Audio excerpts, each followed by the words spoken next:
I am now authorized to continue this LP. Welcome back to Memory of Heroes.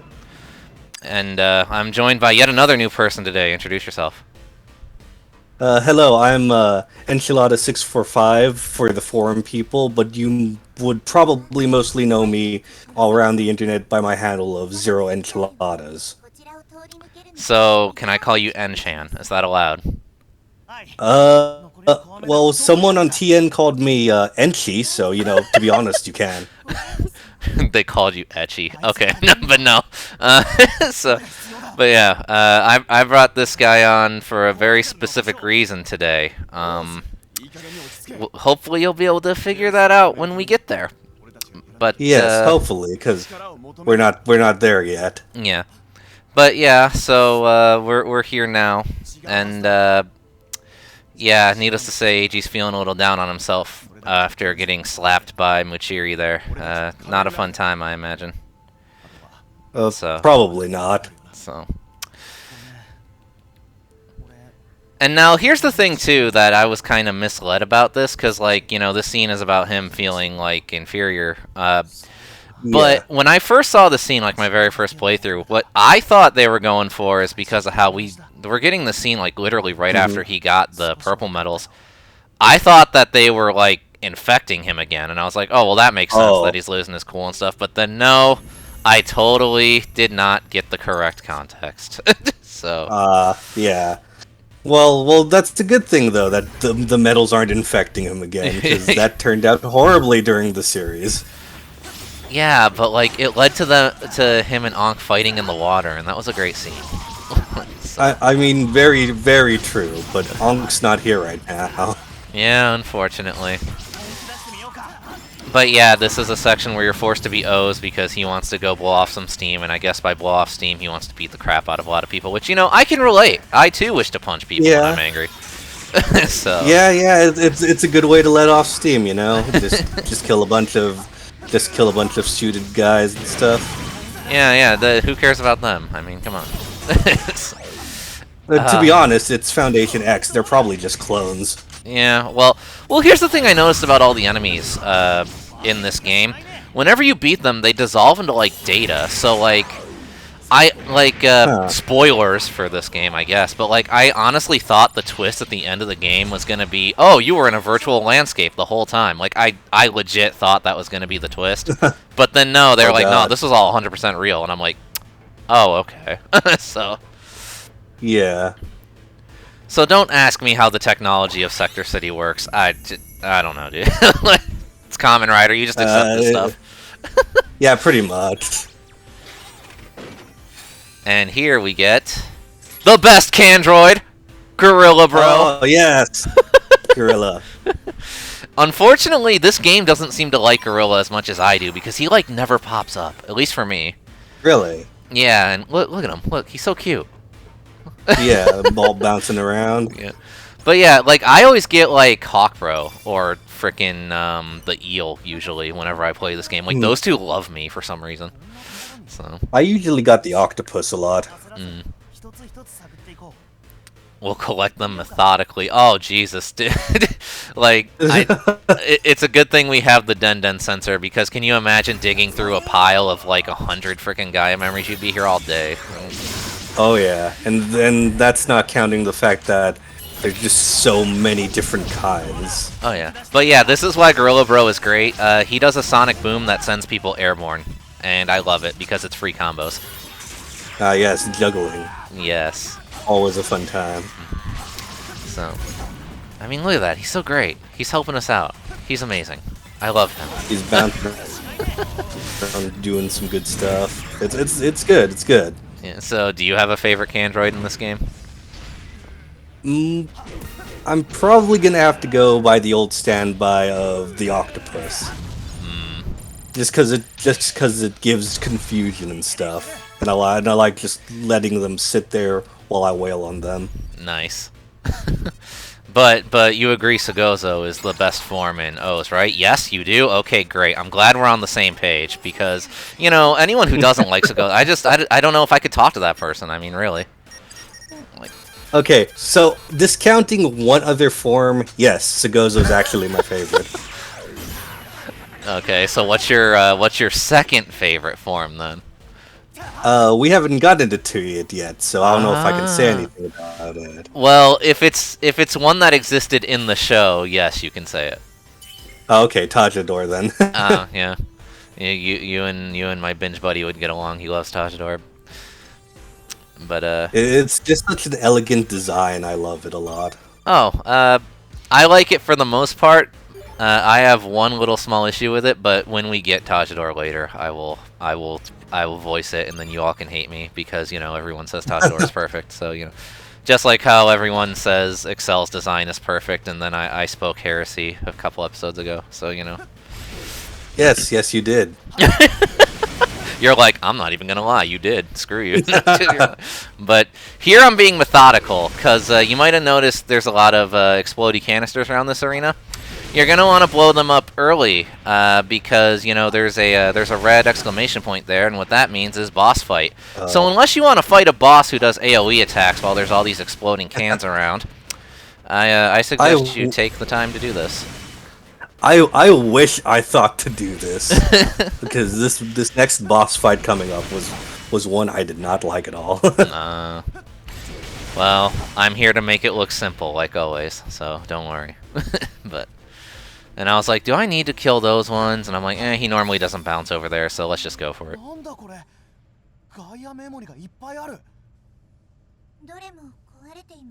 I love this texture right now.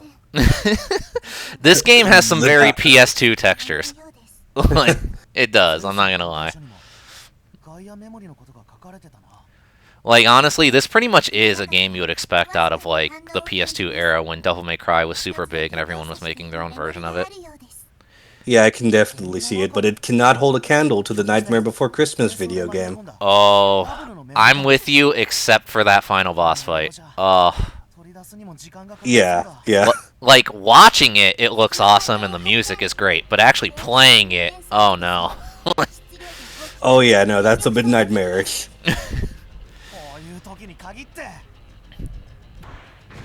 Oh, hey. But yeah, it's the violence dopant. I will admit, every time one of these minor dope hunts or yummies showed up, I just let out an audible gasp because I'm like, oh my god, they actually just put this thing in the game. Oh yeah, you can tell they like handpicked their favorites and just slapped them in here. But yeah, Violence Dopant. He mainly bounces around and tries to crush you, and he has attacks like this, which are AoE. So pretty much the best way to fight him is to strafe him, essentially. Like don't try and go head on, because if you do, he'll do stuff like that, and it hurts a lot. Yeah. So the issue with my playthrough was I just kept like the steel crates, so I kept getting caught in like bad places. Oh yeah, if you get caught in those, you're dead. You're dead, man. Thanks, Hawk Bro. You helped out a lot.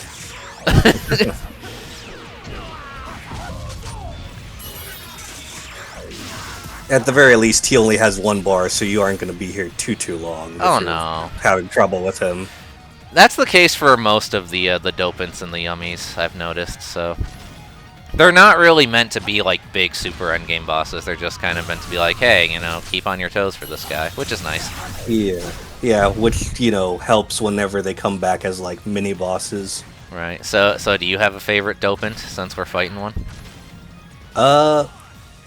Not off the top of my head, but I will say I do love who he doesn't show up in this game, but I do love the Utopia Dopant's design. Ah, yeah, that's a good one. And yes, this does work even if they're in the air. Damn. That is good. Yet another reason Segozo is the best. I keep telling you people. How do I only get double S for that? That should be perfect. Like, man. Well, what can you do? But yeah, me personally, I don't know if I have a favorite dopant, really. I guess if I had to choose one, like, right now, I think I would probably, even though he's annoying to fight in this game, I think I would actually go for the Trash T-Rex, because I remember that was the first time when I watched Double that I was like, man, the effects in this show are actually pretty good, because the T-Rex's effects are great. And not only that, But I just love that sequence with Akiko with Philip's body. They get caught on the Oh thing's yeah. tail in the car, and she's like flipping out. I just got a laugh out of that, so it sticks out in my mind. Yeah, the T-Rex is a pretty memorable Dopon, to be honest. But yeah, we now have the Luna memory. Steal it for yourself, O's. Do it. No!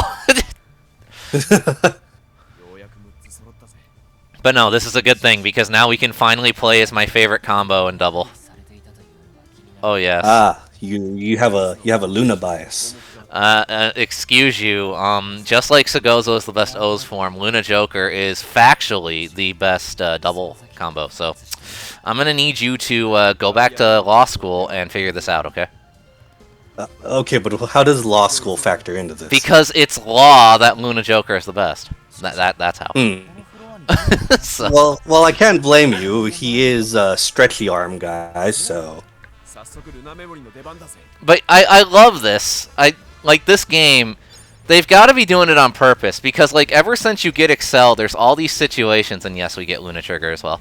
There's all these situations where they're like, "Oh man, we need to scale this building." Also, we have Luna Metal, and I'm like, Excel can fly, like just. Yeah, it's kind of a slight oversight on their part, right?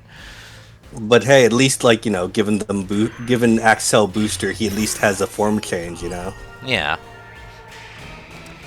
But yeah, this is and before they even let you do the gimmick, they're like, "Hey, you need to fight. Please fight." And so, yeah.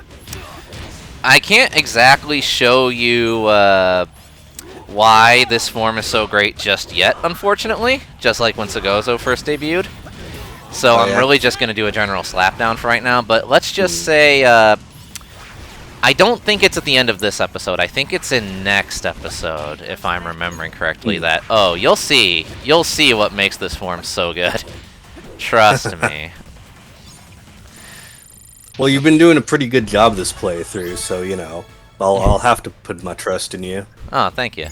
Honestly, of all the Luna memory combos, probably the worst one in this game, like unless someone knows something I don't, is probably Luna Metal, because Luna Metal is just redundant in a lot of ways. I don't think I ever really used Luna Metal, to be honest. I mean, I tried to use it, and I do use it in this episode, and I think in one other one as well. But yeah, let's just say the combo that it makes. On paper, it sounds neat, but in execution, it's not. It's situational. Let's put it that way. Because like, okay. Yeah. Oh, hey, we got a phone call. Moshi Moshi.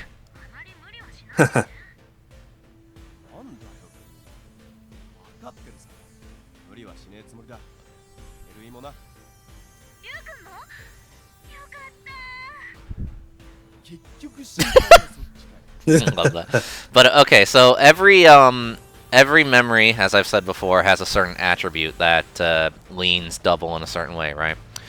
Now, Luna's attribute is multi-hit. So let's see if you can do some quick math, those of you at home. Joker is offense, Luna is multi-hit. What happens when you slap those two together? What the result, if you couldn't figure it out, is some of the highest DPS in this game. That's the result. But yeah, like here's a situation where Luna Metal is actually pretty solid because they're all in a straight line. So yeah, you can slap them around pretty good. So. But yeah, Luna Metal, it's multi-hit defense, which I mean, like, eh? Yeah, I getting. Yeah. So yeah, if I had to make a tier list for all of Double's forms, Luna Metal would probably be towards the bottom, just because again it's situational. Yeah, I get what you're saying. So, all right, so now we're going into the trash room, and here's where you get to shine, my friend. Oh boy, the entire reason I was brought on here. Oh yeah.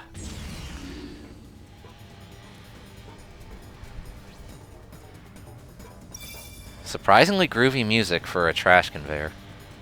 Yeah, definitely. Oh my god! Ah, a dead person. And they're throwing him in the garbage. I can relate. Oh. Oh.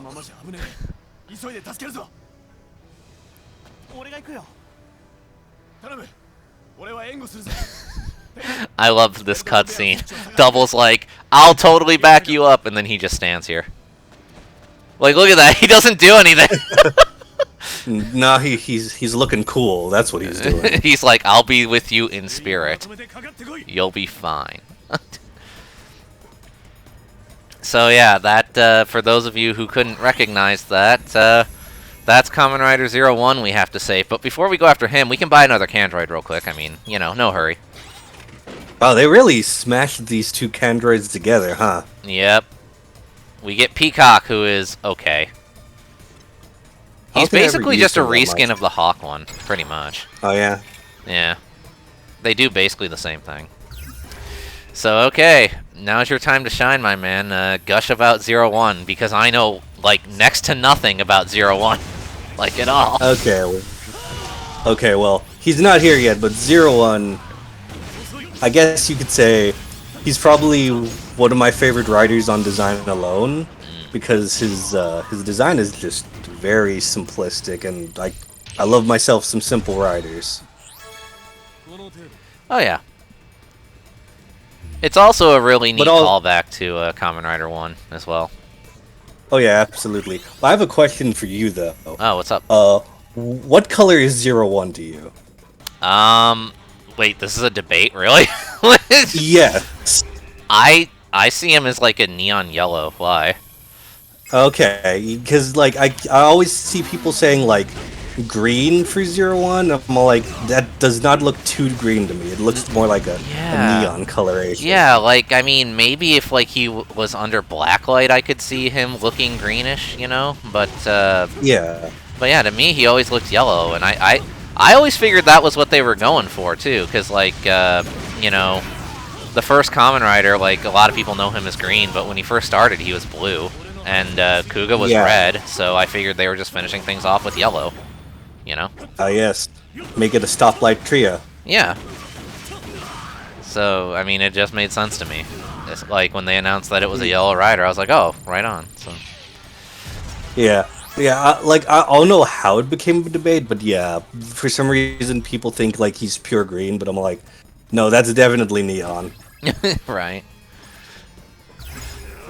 But, and also he has like no yellow forms, so like, you know.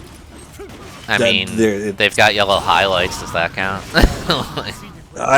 I mean, I guess. I mean, technically the forms are like something I like about 01 too. Like, just like the first like set of forms he has is how I don't know what the word is, but I like how the armor just shifts over and then the new armor comes on, so you can see parts of like the Hopper suit still in place. Yeah, I actually thought that was pretty neat. Like, from what little I do know of 01, I really have only come to two conclusions, and I'm not saying, and keep in mind, I know only, like, osmosis stuff. I don't know any, like, major spoilers or anything like that, right? But, like, here's what I've gathered from people talking 01, and, like, little bits I've read on the interwebs. Like, there's a section of people who call it Drive 2, and I haven't seen Drive yet, so I have no idea if that holds water or not. But I'm trying to, kind of, maybe. I'm not sure. Yeah, and then the other one. I mean, I've gone. I mean, I guess I could see Drive a bit just because of the enemies. To be, I feel like, in terms of the enemies, they get treated a lot better. In terms of how humanely they're treated compared to in Drive.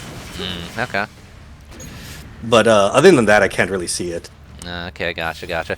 And then the other thing is that what few people who know me who have seen it, they basically just tell me that it'd be right up my alley because of certain shows and tastes that I have. Like, for example, one of my favorite shows of all time is Android Kikaider, so apparently, like, that's a good connection to have.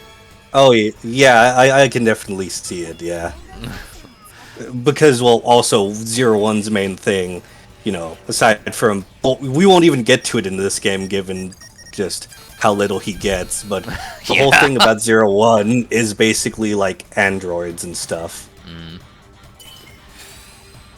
Don't worry, 01, we're coming eventually, but I gotta get this briefcase first. So, not too bad. Yeah, here's where we're starting to get ones that are, like, kinda worth it, right? So... Yeah. But yeah, no, continue on with what you love about 01, I am curious. Well, the thing about 01 is it also does one thing I love a lot in media, which is, like, robots in general. Same. And so, like, that was why it was really up my alley, and also I could make the joke of, hey, 01, it's the better Detroit Become Human. Oh, I've heard that joke too, actually. That was something I forgot about until you mentioned it. That is basically what I'd always say in, like, one of my Discords whenever I'd bring it up. Yeah. By the way, no if anyone one has reference. Go on, sorry. Sorry. Because no one has much reference for Kamen Rider in one of the ones I'm in, so I just reference other things. Yeah, I get you. But yeah, like, if anyone wants my quick, dirty opinion on Detroit Become Human, I liked it up until, like, the third act, and then I felt like things got dumb. And I'll just leave it at that. So I'm not even gonna go into debates. I feel like you could say that about a lot of David Cage games. That is his MO. Have you noticed that? Like, with every game he's made. To me, he's very, like, and Dai's gonna be mad at me when he hears this, but he's very Eno that way, to me. Like, because, like, to me, Eno's a guy who, like, consistently almost has an idea. Like, like with, because I haven't seen, well, I haven't seen it in full yet, at least, Kiba.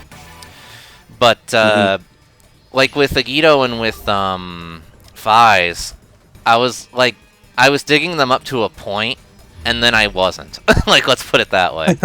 So. For some reason, I don't know how, but for some reason, I knew you were going to mention Inoue. Really? Yeah, I don't know how. Well, he has come up a lot in conversation around the boards lately, so, I mean, that's probably a good indicator.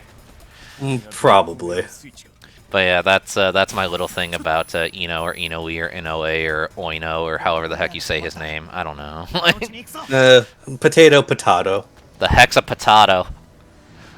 Yes. Oh. Man. I was doing my favorite thing. This was a shot they made specifically for the trailer. Oh, absolutely. And yet again, like, this is a good scene and all, don't get me wrong. But, like, again, you know what would have been a lot simpler, guys? If you just had Excel fly to him. Like, I will never get over this. Like, just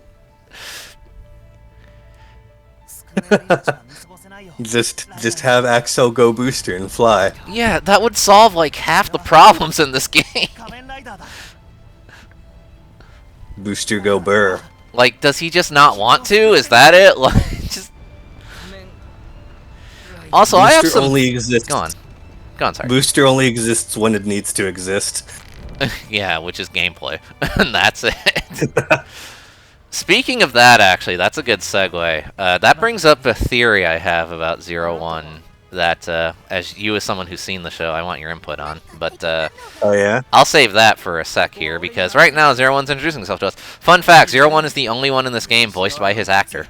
Well, it's a nice quirk. It kind of makes up for what they do to him in this game. Yeah, and he does a good job. Like, I think he does great as a voice actor here. So. Definitely. It was a real treat to hear him, to be honest. But yeah, here now they're telling us all about 01's gameplay. He comes with all his forms at once, which is nice. Flying Falcon. But here's my theory, and I want you to tell me if it holds water or not. Okay. So I don't know if you remember the very final cutscene of this game. I'm not gonna say to people what it is because of spoilers, but the way they kill the final boss. Okay, I don't know if you remember that, right? Yeah, I kind of do. So here's my theory. based on how late Zero One comes in, how little his involvement in the story is, and just generally how characters treat him, right? Yeah. I think what this game is doing is, even though he has all these forms and stuff in gameplay, in story, this is supposed to be him, like, right at the start of Zero One, pretty much. Like, maybe, like, 10 episodes in. Huh. You know, I could see that, but also I'd argue this could be post-Series Zero One. But that's just me arguing, but also, like, there's other things coming up where he does nothing, but I could see him doing some really cool stuff, like, post-series.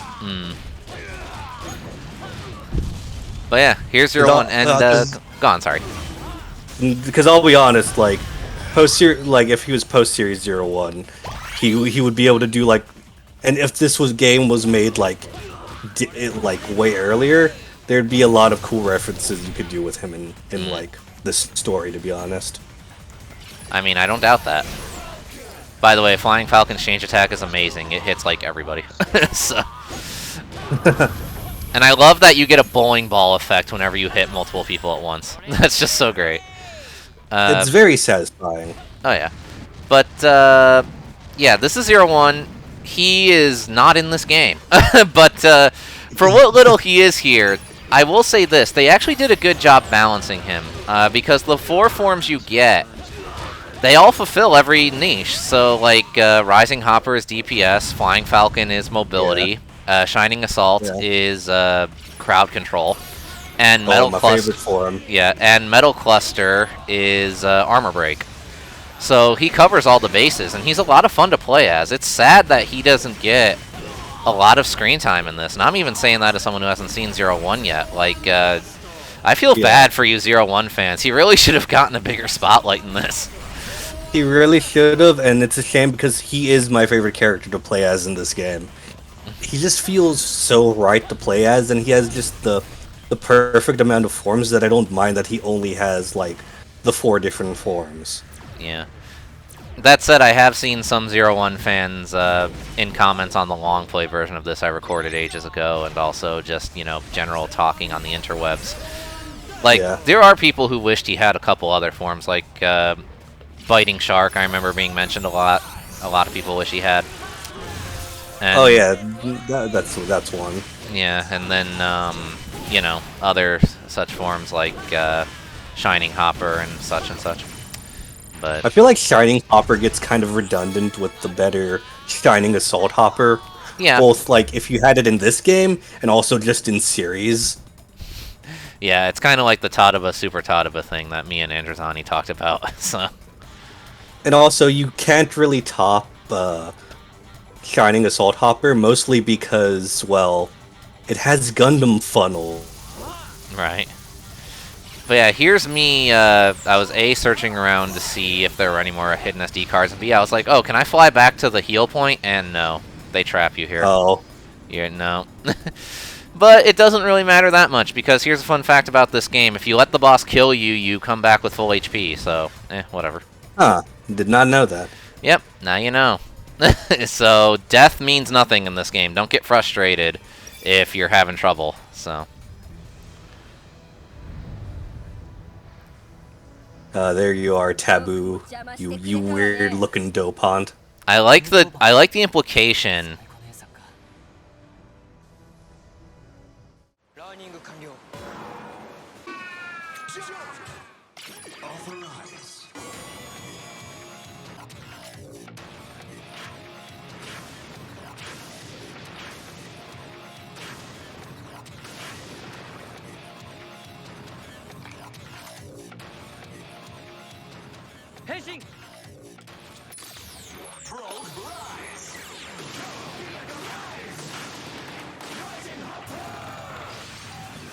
Jump to the sky turns to a rider kick.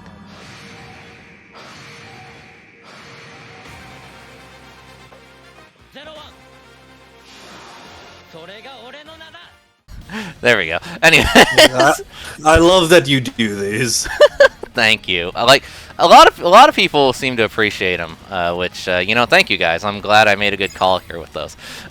So, But yeah, I love the implication that Zeus shot 0-1 off the top of Central Tower, and then upon seeing that 0-1 was somehow still alive, told Taboo to just go put him in the trash and not just kill him. I just love that idea. Yeah, it's very hilarious. Yeah. But yeah, so yes. Taboo is interesting. You have all the tools you need to take her out, no problem. The main thing you're going to want to look out for, though, is her fireballs. Those things hurt a lot. And she has one attack that, on extreme mode, is extremely risky to deal with. But as long as, you know, you keep an eye on the floor, you're fine. And I don't know if she does it in this fight or not. I think she does, but I'll point it out if she does it later. But yeah, you were saying? Oh, what's it called? Yeah, Taboo doesn't seem especially hard, and I feel like he was put here mostly to, like, help you warm up some more with 0-1. Yeah. But, by the way... Oh, wait, I think this is it? No, she's still doing the fireballs. But this game turned Metal Cluster Hopper into my favorite form from 0-1, by the way. Here's the attack. These pillars of fire, if on extreme mode, if any one of them hits you, it's instant KO. Oh, God. Yeah, so don't get hit. But yeah, I love playing as this form. To me, it's a lot of fun, and I love its armor break. I love its fighting style. I love that it freaking can create a butterfly sword. Like, I haven't seen 0-1 yet, so I really hope the form doesn't disappoint me in terms of the show itself. But for this game, its gameplay and its aesthetics really do it for me. So yeah, Metal Cluster is really good, to be honest. Like, I feel like 0-1, the only 0-1 upgrade I feel like that gets done a bit dirty is Shining Assault Hopper, which is why I love playing as it specifically in this game, because I get to make it look cool. Right. Like it has a great debut, but it just doesn't reach its full potential, and I feel like Metal Cluster Hopper gets to reach its full potential in the series. Gotcha. Like, just being as vague as I can, you know what I mean? No, I get you. I appreciate it. But yeah, you have no, like, to emphasize how much I like playing as this form. When they announced the SHF for Metal Cluster Hopper, I was actually super tempted to get it. You have no idea. I was like, oh my god, but I was like, no, I have to be fair. I haven't seen 0-1 yet, because like my personal rule to make sure I don't get too overloaded with stuff, because I don't have that much space, is I only want I'm only gonna get riders if I deem them some of my like absolute favorites. So that's why I have that's why I have Kuga and O's. So that is a good rule to go by, to be honest. And then +2 SHF upgrade, doing that sticker set, and then also that effect set recently. I'm like, oh my god, stop tempting me. Like, also, this rider kick is really cool. It is. Just the way the text goes like one at a time, and then does the splash screen. It's like one of my favorite kind of finisher effects you can do. And there it is in HD.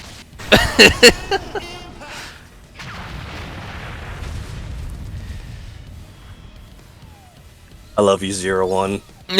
I'm so sorry about what happens to you in this game, but I love playing as you. Oh, he is definitely my favorite character to play as well. Because he really nails beauty and simplicity, honestly. He really does.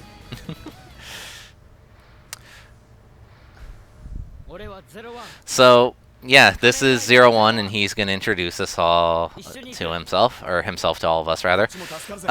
So, you know, as someone who's seen 0-1, I have some important questions for you about him, actually, because of how he presents himself in this game, okay? So, are you ready for some rapid-fire questions? Sure. Okay, so first and foremost, is he a vegetarian? Does he wear boxers or briefs? Who does he root for in the Chicago playoffs? What is his sign? What are his likes and dislikes? What is his favorite food? Well, I can tell you for sure that he does not like vegetables unless it's done well. You're like, that's the one I can answer. That's the one I can answer because they actually said it somewhere. Gotcha. Classic Philip.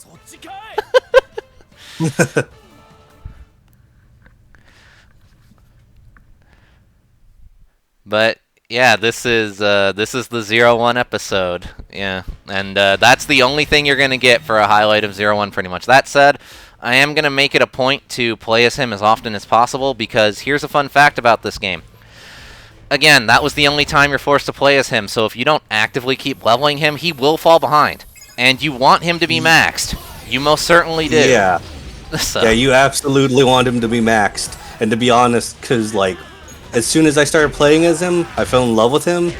So, like, I was like, okay, whenever they don't force me to be O's or double, I'm going to play as 0-1. Yeah, and you'll definitely be seeing me play as him a lot more, too. So what you're telling me, though, is that Aruto, AK-01, is your husbando. Is that what you're telling me, right? Yeah? See, that would make me a home wrecker. Oh, yeah, good point. All right. I cannot take him away from his true person, to be honest. Oh, okay. Yeah, I feel you there, yeah. Just like anyone who tries to, like, ship Philip and Shotaro with anyone else. Like, how could you do that? Just let them be. Like, exactly. Also, he has the high jump ability, in case you missed it. Yeah, just showing that off. But Hoppy. But yeah, we're at the end of this, and thank you for joining me, my man. It was fun, and I look forward to you being on future episodes. Thank you for having me.